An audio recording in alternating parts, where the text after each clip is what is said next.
What's growing on, gardeners? Today's video is dedicated to the 3 dirtiest words in the gardener's vocabulary. Squash vine borers. So offensive are these 3 words that I honestly considered censoring them. Squash vine borer. There are countless videos on the internet dedicated to stopping the squash vine borer, but the truth is they don't stop them. They only delay the inevitable. There are only 2 real ways to stop the squash vine borer. And on today's video, I'm going to share with you exactly what they are and give you lots of helpful tips along the way. If you're new to the channel, please subscribe, hit the bell for notifications, and check out my Amazon store and Spreadshop links in the video description for everything I use in my garden and awesome custom apparel and gear. If you live in an area that colonizes the squash vine borer, you know it is only a matter of time until those horrible pests come for your squash plants. It seems that their death is inevitable. In fact, I'm willing to bet this isn't the only video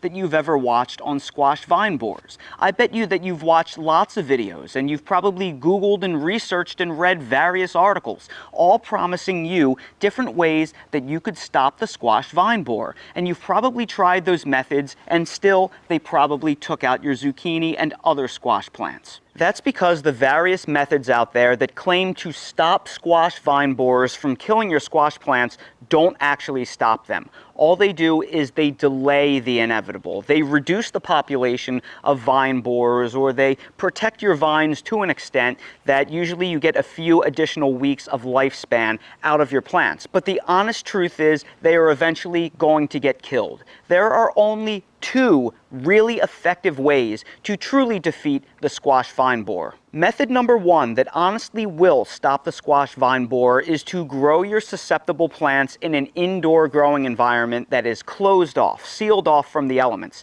Something like a sealed greenhouse or an enclosed patio or a sunroom or something of the like, where there will never be an instance of a vine boring moth flying in and laying eggs along the squashes. And I know for a lot of you, you may be thinking, well, that's not really realistic, but I'm here to tell you that most of the squash that you buy in the grocery store, well, they are actually grown inside greenhouses and other enclosed structures exactly for this reason. It's just too hard to fight the pests that are outdoors. So they grow them indoors so they don't have to worry about them. So if you never want to have to deal with a squash vine borer and you have something like a screened-in porch or a sunroom or a real deal greenhouse that is totally enclosed and sealed off, well, grow your squash plants there, and then you won't have to worry about them. Now, the downside is with an enclosed environment like that, if you're lucky enough to have one, your squashes are not going to get pollination. So you will have to get some kind of makeup brush and manually transfer the pollen from the male flower to the female flower, because while squash plants are self-fertile, they still need something to transfer the pollen because they have separate male and female flowers. So in your case, you will have to be the pollinator. And method number 2 that actually stops the squash vine borer is to grow varieties of squash that the vine borer just doesn't like. Vine borers in many ways are just like us. They have foods that they like and they have foods that they don't like. And you need to look at your vegetable garden and all of the different varieties of squash that you're growing in them kind of like a kid's menu. There's a reason why on every single kid's menu you see things like chicken fingers and a hamburger and spaghetti on there. That's because pretty much anybody with the simplest palate will eat them. But you're never going to see something like liver and onions on a kid's menu because kids just aren't going to want to eat that except in a, 1 out of 10,000 occurrence. And the unfortunate fact is a lot of the varieties of squash that we grow in our backyard gardens are like the chicken fingers on the kids' menu. Anybody will eat that from ages 7 to ages 97. Everybody likes that. So we can change our mentality and we can simply grow varieties of squash that the vine borer doesn't want to eat. We want to grow their liver and onions. Most gardeners that are struggling with vine borers in their garden are growing straight-neck squashes like zucchini. Crookneck squashes and butternut squashes are resistant to the vine borer naturally. Now, butternut squash is a winter squash type, so if you actually want to grow a summer squash type, that probably will not be on your menu and it won't satisfy your needs.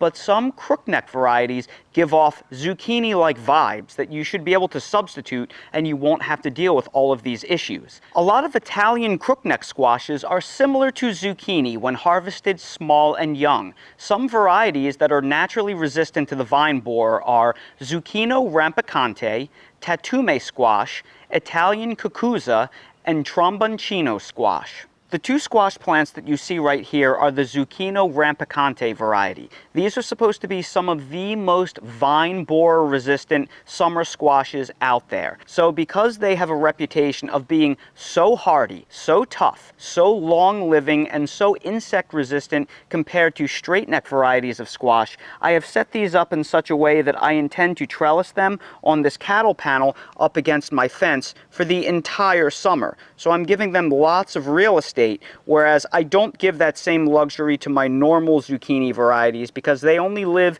usually 2 months or so when they're out in the open because of the vine borer pressure. These Italian varieties of crookneck squash are supposed to be almost exact zucchini replacements when you harvest them nice and young and tender, and I intend to be using them just like a zucchini in my kitchen. And that is the unfortunate truth of things. If you really want to stop squash vine borers, you either have to grow the plants in a sealed off environment where you can't get the vine borer, or you have to grow varieties that naturally resist them. And to be completely honest, I'm not going to tell you that these are 100% resistant. They are highly resistant, but if the vine borer has no choice and they have to eat something, there could even be instances where they could damage your plants. Because at the end of the day, liver and onions on the kids' menu is better than total starvation, right?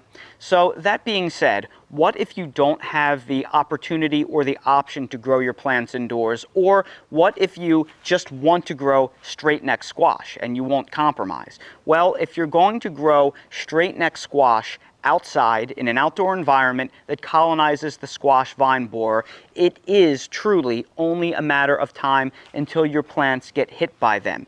It is inevitable. However, there are many different tactics you can do to protect your plants and delay that from happening so you can get much better production and have less problems over the course of the year. Tactic number 1 to get the best production out of your vine borer susceptible squash plants is the one that I use to successfully get me harvests of zucchini and other vine borer susceptible squash pretty much all the way up until frost. And that is to succession plant your vine borer susceptible varieties and to plant enough plants that the vine borer simply can't take them all out. So what does that mean? That means that every 4 to 6 weeks we are sowing new zucchini or other vulnerable varieties around our garden, and we're sowing so many different plants that the vine borer just can't kill them all because there's just too many of them. So if every 4 to 6 weeks we're planting 6 zucchini plants, chances are by the time you put in that new crop and that new successive crop starts producing, you're always going to have plants that are somewhere in the production phase. So what you're trying to do is you're just trying to make sure that you have so much zucchini production that there is always something. And that is really going to be the best tactic for most. And this is a very easy thing to do because zucchini and other vine borer susceptible varieties, well, they germinate in only about 3 to 4 days indoors on a seedling heat mat, and the new transplants are usually ready to go about 3 weeks after germination. And then once it starts getting warmer and the nights are comfortably in the 60s in the middle of late spring or early summer, you can just start direct sowing your zucchini seeds outside. So if you just always have something growing in different levels of maturity, and there are a lot of plants, the vine borers just aren't going to have enough population density to kill all of your plants. But what happens if you can't follow this tactic because you have a small garden and you don't have enough room to plant a whole lot of different plants that are susceptible to the vine borer? Well, tactic number 2 is every single day you want to check your plants over for 2 things: pest eggs and boreholes. Now, pest eggs are most likely going to be found on the undersides of leaves, and right here you can see a bunch of pest eggs. They are probably squash bug eggs, but what we want to do is we want to take a piece of tape, like duct tape, and we want to manually remove all of those eggs. They will come off easily, and then once you get all of those eggs off, you can just ball up the duct tape and you can throw them away in the trash can. See all those pest eggs? We will have to check underneath every single leaf and also along the various stems and the spline of the plant, that central stem down below where a lot of the fruit comes out of. Sometimes you do find bug eggs on the tops of leaves, but generally speaking, that is rare. They almost always put their eggs on the undersides of the leaves because that is more protected. These bugs aren't dummies. And one thing you may notice when you're searching around your plants is you may see some squash bugs start scurrying and running away along the ground. If you see them, I like carrying a small battery-powered hand vacuum with me, and if they start running and I catch them, I like to suck them up.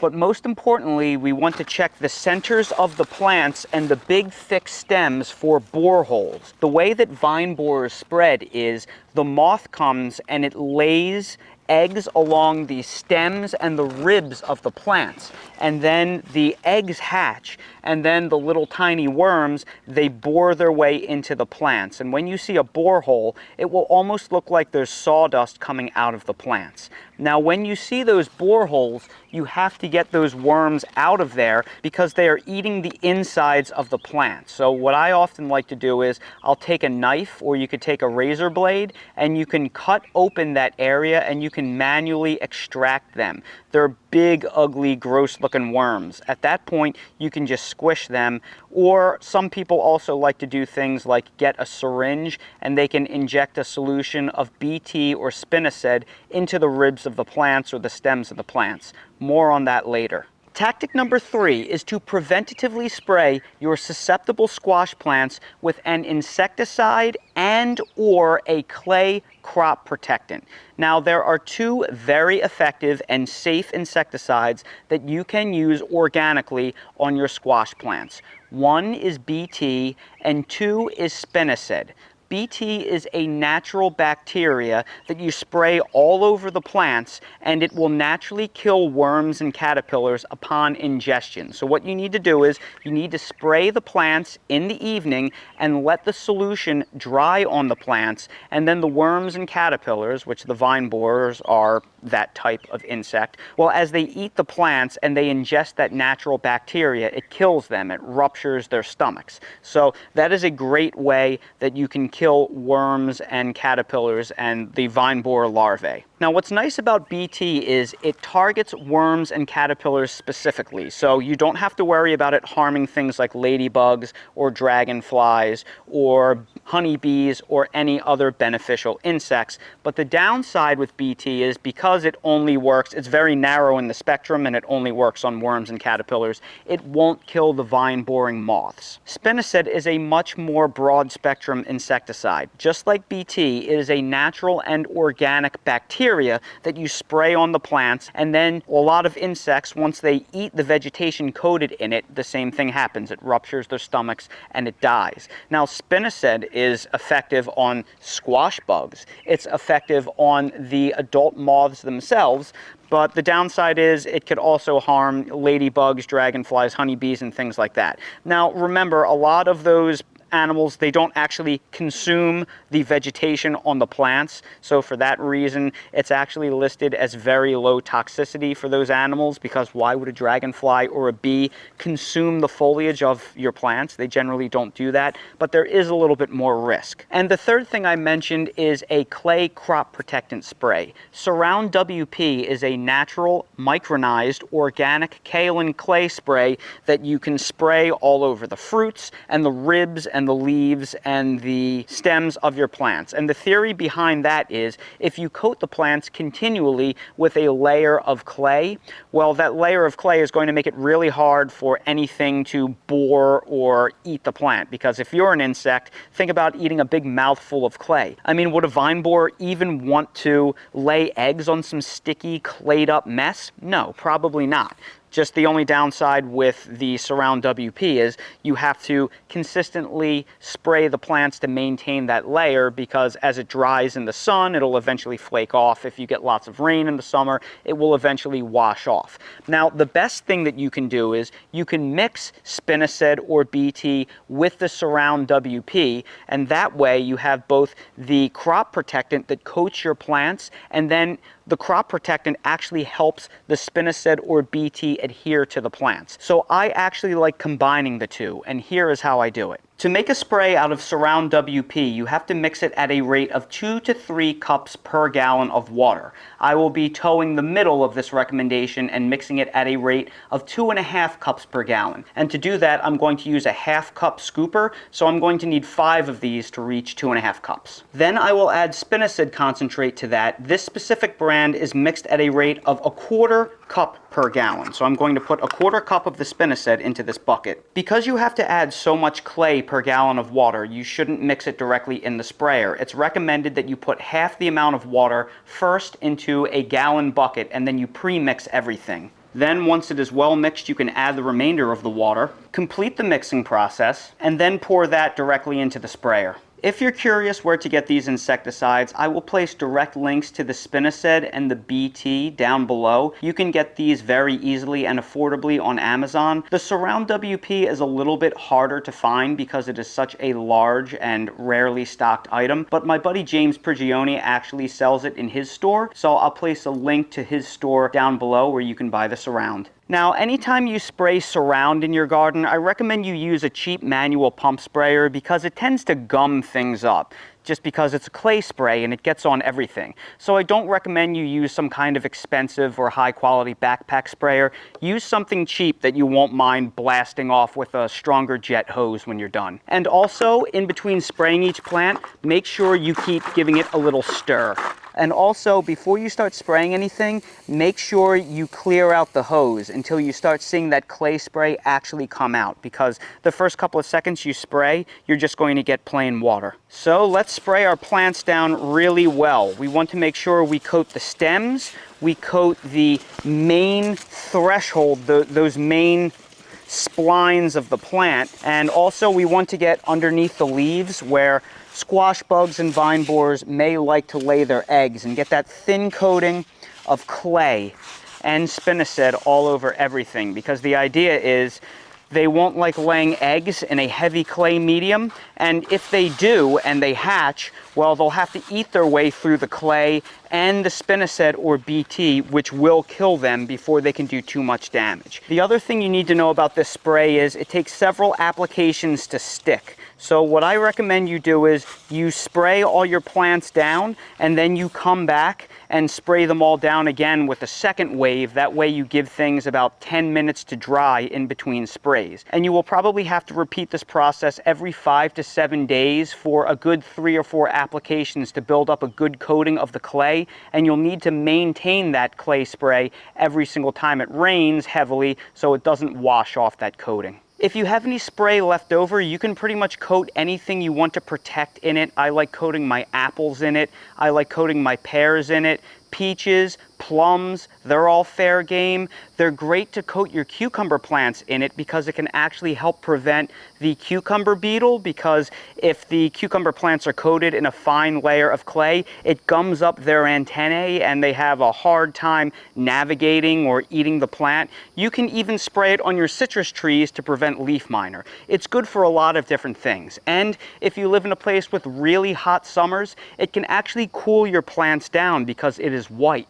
So in order to protect them from extreme heat, you can spray that clay spray all over your heat-sensitive plants, and it will keep them a little bit cooler in the heat of the summer. And remember what we discussed earlier. If you find those vine borer larvae bore holes in the stems of your plants, you can take a spinosad or BT solution and a syringe and inject that into the plant. You probably won't want to use kaolin clay in that mixture because you don't want to inject clay into the plant, but those natural bacteria should be harmless to the plant itself. Of course, my preferred method is to manually cut out the larvae. I think that's the preferred method because if you inject the solution into the plant, there is no true guarantee that that will kill the larvae. Tactic number 4 is to cover all of your susceptible squash plants in insect netting. Now, if you place insect netting around all of the plants and you weigh it down with bricks or you secure it in such a way that there are no entry points for insects, that is a surefire way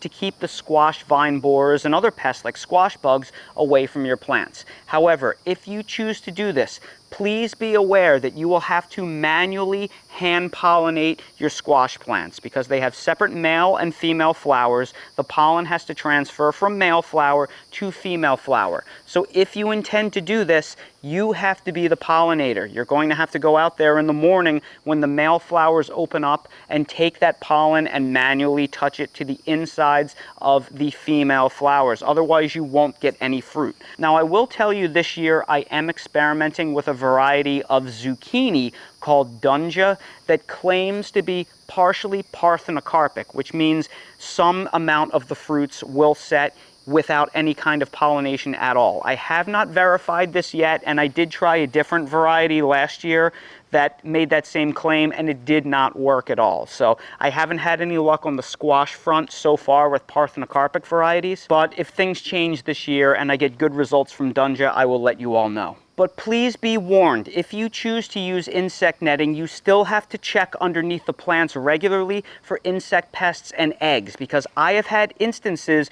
where I've put down insect netting and I've secured it down with bricks and PVC clamps, but squash bugs and other things have still crawled their way under. And what happens is then they wind up multiplying in a predator-free environment. So if you're not checking the plants regularly and a bug or two gets in there and lays eggs, you can have a nightmare on your hands because now everything is multiplying unencumbered underneath the protection of that netting. So please be aware, if you use insect netting, you still have to check the plants pretty much every day, at least every other day, to make sure there isn't some sort of infestation. If you want to know where to get insect netting, I'll drop some links down in the video description to it. It's awesome when used correctly, and it's really inexpensive. And tactic number 5 to help reduce the damage of the vine borer is to plant some of the squash vine borer's favorite varieties around your yard and garden as trap crops. I have done this in the past with some pretty decent success. For example, the variety Hubbard squash is an absolute favorite to vine borers. They love it more than all else. So if you isolate an area around your yard and garden and you plant Hubbard squash as a trap crop, the vine borers tend to flock around that because it's like their pepperoni pizza or their chicken fingers. They love it so much they lose interest in your other crops. I actually tried planting the Hubbard squash in my garden as a trap crop about 3 or 4 years ago, and I found it to be highly effective. It not only attracted the vine borers, but it also attracted the squash bugs. And while it was growing, it seemed like the animals, those insects, they weren't really all that interested in the other varieties, and it did temporarily work. However, the problem that I ran into was the Hubbard squash was so loved that they swarmed the plants, and that the Hubbard squash just didn't have a very long life at all because of how preferred they were. So in order for this to be an effective method, you are going to have to constantly sow Hubbard squash around your yard and garden to distract the insects. So if you have enough room where you can plant new seeds every 2 weeks or so there's always something growing, well, that actually could be a pretty effective mitigation and distraction tactic. But again, you need the room to do it, and I found that me personally, my garden wasn't large enough and I just didn't have the amount of time to constantly be sowing seeds just as a trap crop that often. If you have the time and the room to do it, it may be a very good strategy for you. However, also be aware that, once again, trap cropping is not 100%. While it will distract the bulk of the vine borers and squash bugs away from the other varieties, chances are some of the vine borers and the squash bugs are still going to flock to the other squashes in your garden. Remember, it's not 100%. And that right there are what I believe are the only 2 methods that truly stop the squash vine borer. So if you want to have a truly squash vine borer free garden, the only real way to do so so is to grow your plants in an enclosed area where the vine borer moth can't lay eggs, or you're going to have to grow varieties that are super resistant that they don't like. And even then, you probably will still need to check them regularly because this method in and of itself is not 100%. That being said, if you still have no choice and you want to grow straight neck varieties of squash like zucchini out in an open garden, that's what most of us are going to have to do anyway. These other 5 tactics are truly effective ways to mitigate the damage. Now, while there is no true way to stop the vine borer when you're growing outside in the garden, these mitigation tactics can make it so you can have successful harvests even with significant vine borer pressure. You just have to stay on top of things, and you need to make sure that you're constantly replacing plants in your garden with new, younger ones.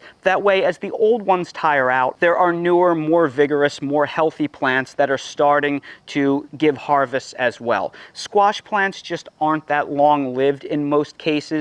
Like if you're growing a zucchini, they're just not going to last more than 60 to 90 days in most instances. In my area, which has really severe pest and disease pressure, it's more like 45 to 60 days after transplant. So even though I only have about a 250-day growing season, I plant like 6 zucchini crops a year. So no matter where you live, don't let those old tired vines truck along all summer. Replace them with new ones. You will be glad you did. So everybody, I sure hope you found this video helpful. If you did, please make sure to hit that like button, subscribe to the channel, and please ring the notification bell so you're notified when I release more videos like this. If you are curious about any of the products that I featured in this video, I will place links to them all down in the video description. If you're curious about any of the products that I use in real life in my garden, they are all linked in my Amazon storefront in the video description. So expand the video description, click on the Amazon storefront link, and you will see everything I use in real life in my garden. And while you're down there, please consider checking out my spread shop for custom merch if you want to support my channel. Thank you all so much for watching, and I hope to see all of you again on the next video.